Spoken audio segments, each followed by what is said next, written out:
Hello नमस्कार, मी रुपाली आणि मी तुमचं स्वागत करते आपल्या चॅनलवर. त्याचं नाव आहे रुपालीची रिअल लाईफ स्टोरी.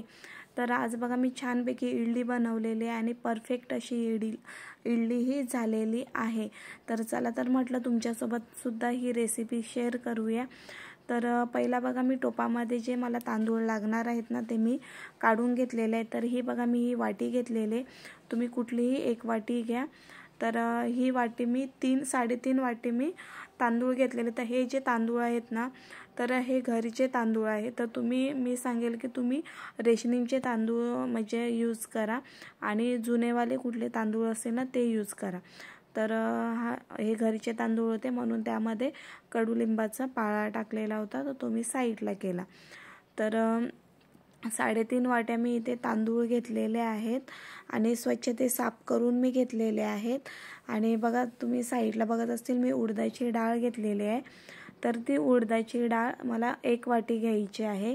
म्हणजे 3.5 वाटी तांदूळ घेतलेले आहेत ना, तर 3.5 वाट्यांना आपल्याला 1 वाटी उडदाची डाळ घ्यायची आहे. तर इथे मी उडदाची डाळ म्हणजे आणि हे जे तांदूळ आहेत ना हे मी व्यवस्थित इथे म्हणजे मापानुसार घेऊन ठेवलेला आहे. त्याच्यानंतर आपल्याला काय करायचं आहे की ते पहिला दुसऱ्या म्हणजे ह्याच्यामध्ये काढून घ्यायची एखाद्या वाटक्यामध्ये किंवा टोपशीमध्ये उडदाची डाळ. आणि त्याच्यानंतर बघा आपल्याला तांदळामध्ये ना म्हणजे 1 चम्मचभर म्हणजे छोटा जो चम्मच असतो ना ते मेथीचे दाणे टाकायचे आहेत. तर मेथीचे दाणे टाकून त्यामध्ये छान असं मिक्स करून ते दाणे घ्यायचे आहेत. तर इथे बघा मी मिक्स करून घेतला आणि त्याच्यानंतर मी स्वच्छ पाण्यामध्ये 2-3 पाण्यामध्ये डाळ आणि तांदूळ जे आहेत ना ते धुवून घेतलेले आहेत. तर ते धुतल्यानंतर आपल्याला काय करायचं आहे का ते आपल्याला भिजत ठेवायचं आहे 4-5 तास.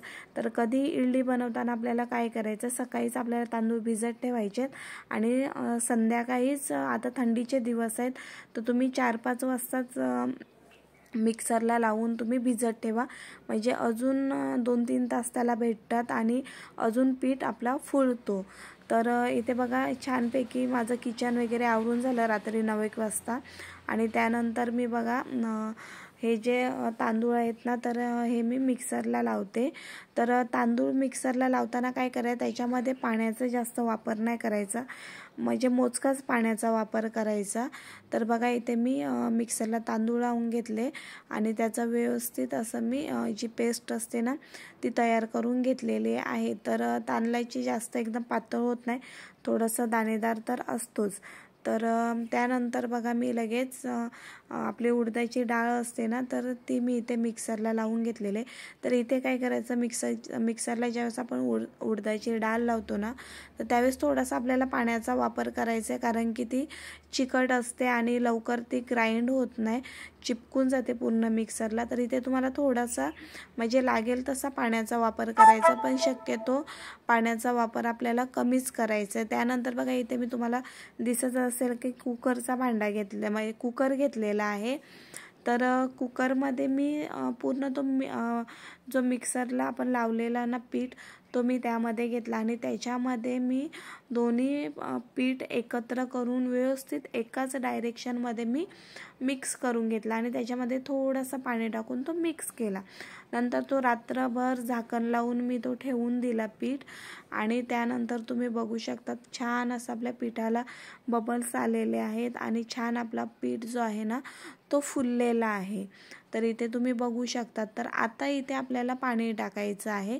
तर थोडासा हलकासाच आपल्याला पाणी टाकायचं आहे, जास्त नाही. आणि चवीनुसार इथे तुम्हाला मीठ टाकून घ्यायचं आहे आणि त्याच्यानंतर थोडंसं पाणी टाकून तुम्हाला पुन्हा तो व्यवस्थित म्हणजे पीठ जो आहे ना तो एकत्र करायचा आहे. म्हणजे आपण मीठ पण टाकलेलं आहे, थोडा पाणी पण टाकलेलं आहे, थोडासा पातळ, कारण की थोडंसं आपल्याला म्हणजे घट्ट नाही पाहिजे, पातळ पाहिजे. तुम्ही डोसा काढत असेल ना तर थोडासा तो त्याच ह्याच्यामध्ये पीठ ठेवला तर चालेल. आता इथे मी इडलीचा भांडा घेतलेला आहे आणि त्याला मी इथे तेल लावून घेतलेलं आहे. आता इथे तुम्ही जर स्टीलचा भांडा घेतला असेल ना तर स्टीलच्या भांड्याला म्हणजे मला तरी वाटतं का तेल नाही लावलं ना तरी पण इडली निघते. पण ह्याच्यामध्ये सुद्धा आपल्या इडली एवढी भारी निघालेली आहे ना, कुठेसुद्धा चिपकलेली नाही मिळत आणि ते सुद्धा गरम गरम काढले तरीसुद्धा. तर तुम्ही पुढे बघू शकतात. तर मी पूर्ण म्हणजे ते भरून घेते इडलीच्या साच्यामध्ये. आणि तुम्ही साईडला बघा ताटामध्ये बघत असतील का तिथे नारळ खवलेला आहे, तर तो मी तिथे ठेवलेला आहे चटणीसाठी. आता तुम्हाला इथे मला एक गोष्ट सांगायची आहे का तुम्ही ज्यावेळेस इडली बनवतात तर त्यावेळेस खालचा भांडा म्हणजे जो भांडा असतो ना तो खाली बघा पूर्ण काळा पडून जातो. तो माझासुद्धा असा पडत होता. तर मी म्हटलं माझी जी मैत्रीण आहे ना तिला विचारलं, तिनेच मला सांगितलं की त्याच्यामध्ये चिंच टाकायची आणि त्यानंतर आपण इडली बनवायची. म्हणजे अगोदर जो कालापण असेल ना तो सुद्धा एकदम क्लिअरपणे निघतो. आणि ती गोष्ट खरोखर झाली. ज्यावेळेस मी इडलीचा भांडा धुतला ना तर त्यावेळेस ना एकदम तो क्लीन निघालेला. तर 15 मिनटं वाफेवर ठेवून दिलं मी इडली आणि त्याच्यानंतर मी 15 मिनटानंतर झाकण खोललं आणि एवढ्या सुंदर म्हणजे फुगलेल्या खूप छान झालेल्या इडल्या. आणि एका साईडला तुम्ही बघू शकतात का तिकडे चटणीसुद्धा मी म्हणजे बनवायला ठेवलेली आहे, म्हणजे ती बनत आहे. तर तिथपर्यंत आपली इडलीसुद्धा बनते. तर बघा तुम्ही इडली बघू शकतात की छानपैकी इडली आपली फुगलेली आहे, त्याला बबल्स आलेले आहेत आणि गरमागरम इडली आहे. तुम्ही वाफसुद्धा निघते ती बघू शकतात. आणि त्या गरम गरम म्हणजे मी इथे काढत आहे तरीसुद्धा कुठेसुद्धा जरासुद्धा चिपकलेली नाही मिळत. तर बघा खूप छान आपली फुगलेली आहे, एकदम सॉफ्ट झालेले आहेत. पुढे पण तुम्ही बघू शकतात, मी तुम्हाला काढून दाखवते. तर छान अशी इडली आपली तयार झालेली आहे. आणि परफेक्ट जो माप आहे ना तो मी इथे तुम्हाला सांगितलेला आहे. तुम्ही जर मी सांगितल्याप्रमाणे जर बनवलेला तर तुमच्यासुद्धा इडली अशाच प्रकारे सॉफ्ट होणार आहेत. तर छान झालेल्या आहेत इडल्या.